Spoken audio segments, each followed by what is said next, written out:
Hello everyone, it's Mary. Welcome back to our Saturday craft day with Kraftgali. We are getting in the Halloween mood today. So we're going to have some fun with some glacier paste, some stencils, some glitter cardstock. It's going to be great. So I am going to be making this little fun card here.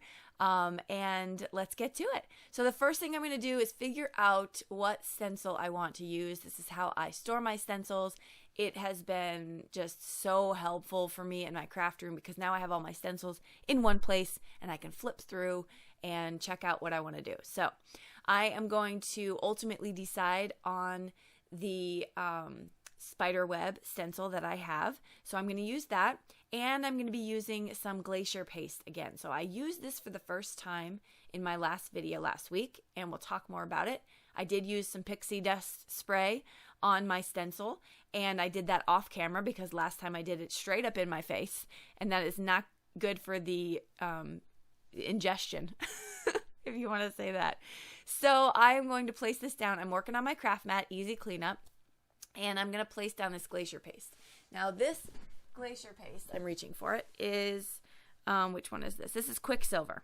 And I thought it was super fun to use on this gray cardstock. It's because I wanted to make ultimately my spider web stand out on the card, but I don't have white glacier paste. So we're working with what we got. And so I'm figuring out if I like this. I don't want to go all the way down to the bottom.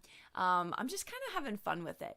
So glacier paste. First time I used it was in last week's video, and I was really impressed with it. It goes on your paper like room temperature butter. So it's very, very smooth and easy to move around.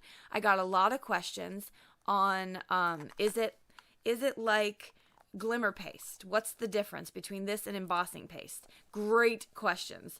In fact, I would tell you this one, like I said, how it applies is different. And then it has a lot of mica in it, which is like glitter, but not grainy glitter. So that's cool. It also doesn't dry as popped up off of your page. It's a lot flatter, I feel, than a regular embossing. I guess it would also matter how much you put onto your cardstock, but I still feel like with an even spread, it did not pop up as much, which is fine. It just depends on what you're going for. And I would say it was somewhere between embossing paste and the mousse, because I never have good luck with the mousse. I feel like it's too thick to move around, but that's kind of the best way I can describe it. So a better way to describe it would be to do a full review on embossing paste. So you know that's coming. Comment below if you want to see a specific one or you want to see a specific feature of embossing paste review, because I will be throwing in the mousse in there. Okay, so back to the card. I'm using Distress Oxides. You can see, look at this shine and glimmer. I'm using Dusty Concord and Black Soot to kind of give that look on the edges. And now I'm going to pull out my Altenew Alphabet Set. Now, I have to say, I'm very proud of myself. I bought this Alphabet Set, and it was not cheap, and I use it a lot. So that's really helpful because, you always like to know that you're spending your money on stuff you're going to use. So I'm using this set of dies quite a bit. I'm using my Prizm little die cutting machine here, which is super fun. And when I first saw a mini die cutting machine on videos, I was like, what do I need that for? Like I have one that's full size right next to me, but it's so convenient. Definitely not a necessity, but it's just convenient for me. Also, with my new craft room, the die cutting machine is like clear across the room, like 5 feet away. So yeah, true laziness there.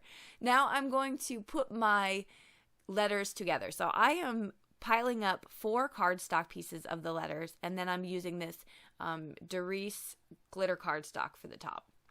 And I just really wanted a fun black cardstock. It has like a purplish hue to it too, so it's not exactly stark black. Then when I'm putting all this together, I'm like, wait, you spell boo with 2 O's. So I had to go back to the Prizm, die cut some more, and put that together. And finally, I got all 3 letters. Okay, I'm going to take my washi tape. So I don't know if you've picked up on the subtleties of my last few videos, but I'm trying to use what's in my stash because I have a lot, and I'm going to be purging soon, and I want to make sure that I justify keeping. Maybe that's why I'm doing it.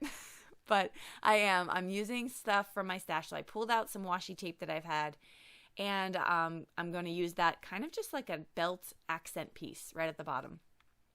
I'm going to use some art glitter glue to attach my letters. Now I am going over this with, I'm putting it on top of glittery washi tape. So you want to kind of put something heavy on top of it just to make sure that it doesn't shift around or kind of peel up. Just, reinforce it.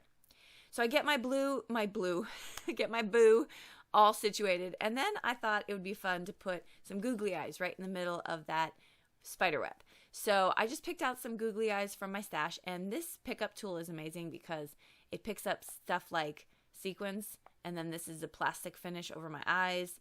It picks up paper. It's my favorite tool to pick up stuff with.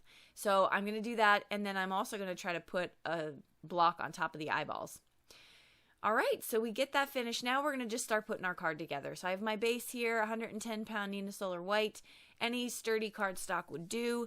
And I'm just going to reinforce that with my score tool and my score bone folder. And I'm going to use some art glitter glue again on the back. I promised you I've had this art glitter glue since the glue review that I did months ago. And I feel like I still haven't made a dent in it. And I use it on every project. So for me, it's definitely been worth it. Okay, I'm going to place that down on my card base. And I do go ahead off screen and trim up that little white piece right there on the edge. I don't know why it didn't line up perfectly, but measurements, sometimes they just don't. And that's okay. So I just trimmed it up. And that is pretty much going to finish this project. You can embellish it in any way that you wanted. You could add whatever you want, but I really wanted the glacier paste to kind of be the star of the show in the middle. And so I just went with that, and that will finish the card. So thank you so much for stopping by, for hanging out and crafting with us. Don't forget to head over to Kraftgali, check out what's in store. Loving this glacier paste. If you wanted to check it out, you can grab it up there. And let me know if you have any questions. I'll list what I used below in the description box. And until next time, we hope you have a fantastic week. Bye-bye.